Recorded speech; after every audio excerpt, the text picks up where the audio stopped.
இன்றைக்கி நம்ம சேனலில் கீழக்கரை தால்ச்சா எப்படி செய்கிறதுன்னு பார்க்கலாம்.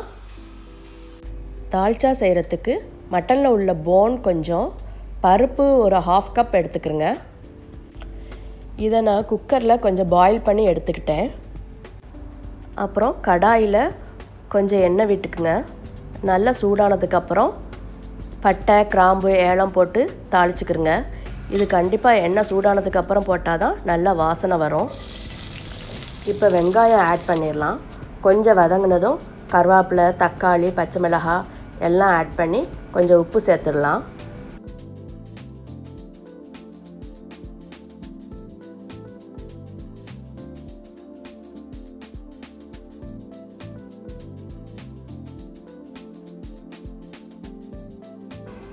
இந்த டைமில் இஞ்சி பூண்டு சேர்த்து அது வாசனை போகிற வரைக்கும் கொஞ்சம் நேரம் வதக்கிக்கிறலாம்.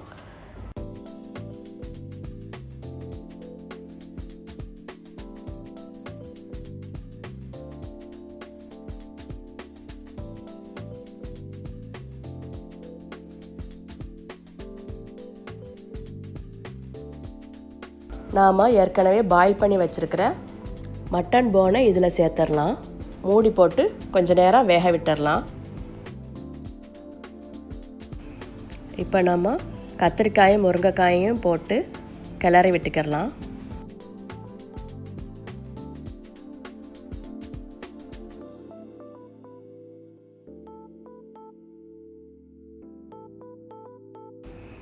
அடுத்து மாங்காவும் உருளைக்கிழங்கையும் அதில் ஆட் பண்ணிக்கிட்டேன்.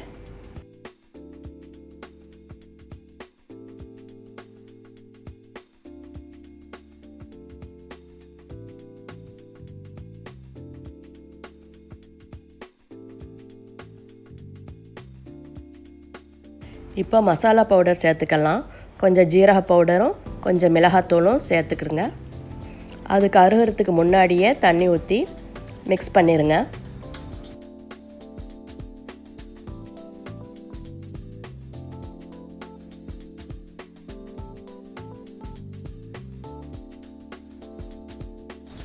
கொஞ்ச நேரம் நல்லா பாயில் பண்ணி வேகட்டும்.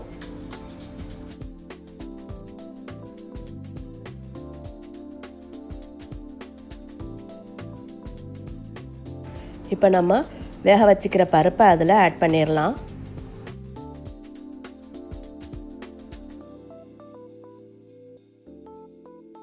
இப்போ நான் கொஞ்சம் புளியும் தேங்காய் பால் கொஞ்சமும் எடுத்து வச்சுருக்கிறேன். ஃபஸ்ட்டு புளி ஆட் பண்ணி அது கொஞ்சம் கொதி வந்ததும் நெக்ஸ்ட்டு தேங்காய் பால் ஆட் பண்ணிக்கிறலாம்.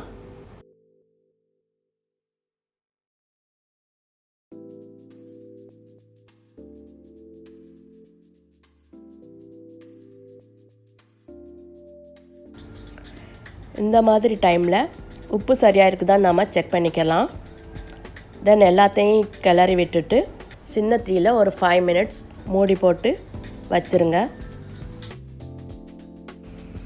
இப்போது நல்ல டேஸ்டியான கீழக்கரை தால்ச்சா ரெடி.